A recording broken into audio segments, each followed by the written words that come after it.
Pak Sutino, tadi kan Pak Sutino cerita tahun 74 setelah lulus dari akademi apa Pak? Farming. Akademi Farming Itu di mana akademi farming itu? Semarang. Di Semarang. Oke. Farming jadi tentang pertanian, perkebunan lah ya. peternakan. Peternakan juga, pertanian dalam arti luas. Terus Bapak berangkat ke sini umur 22 tahun.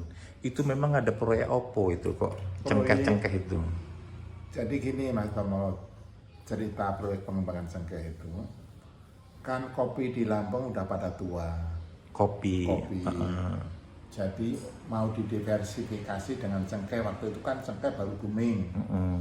Nah, jadi untuk mengganti kopi yang sudah tua, itu pemerintah pusat mau mengganti dengan proyek pengembangan cengkeh yang disponsori oleh Menteri Pertanian waktu itu Pak Thoyib Hadiwijaya. Thoyib Hadiwijaya. Nah, waktu pembukaan juga ada di sini.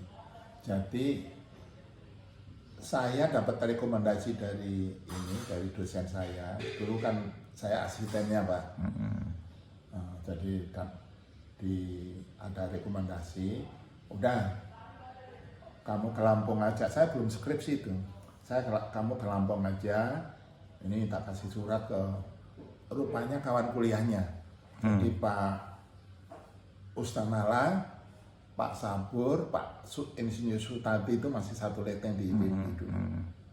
Pak Sitanala Arsat yang akhirnya rektor Unila? Bukan. Bukan Sitanala, Pak direktur ini loh, direktur PTP Pak apa? Pak Sitanala. Ustara. Oh, Pak Ustara. Ya. Ya, Pak Ustara. Yang ada.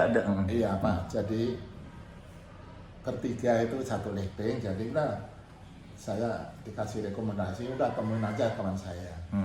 Jadi saya tidak pakai ngelamar Mas, tapi waktu itu baru pembukaan proyek pengembangan cengkeh Lampung tahun 74. Jadi termasuk saya itu termasuk tenaga pionirnya. Pionir ya.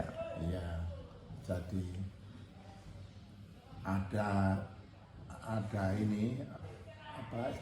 target dari ICO namanya, International Coffee Organization, itu di Lampung harus mengembangkan cengkeh 3.000 hektar. Jadi waktu itu kami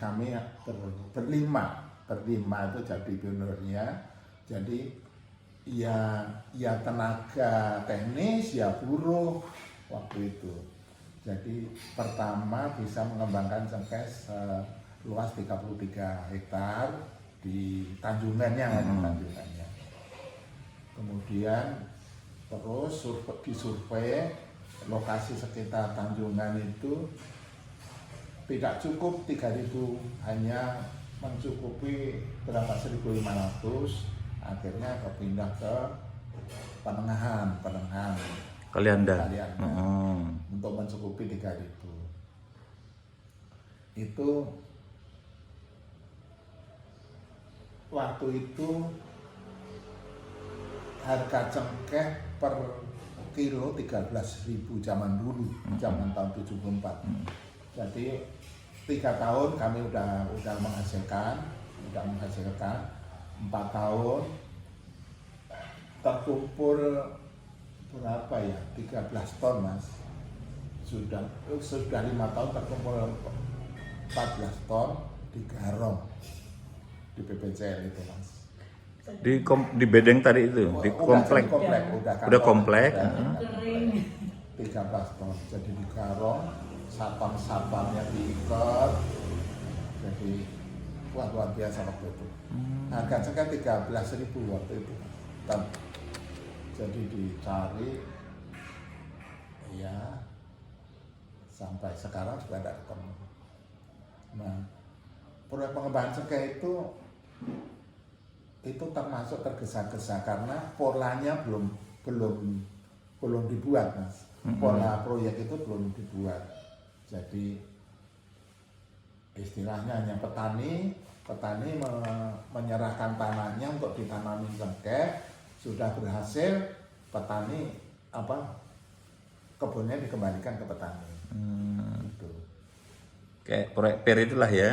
Jadi pemerintah yang bangunkan, Ya, betul. nanti diserahkan Cuma ke kalau konversi. PER itu belajarnya dari proyek pengembangan cengkeh. Mas. Oke. Karena PER itu polanya sudah jelas. Kalau PPCL belum jelas.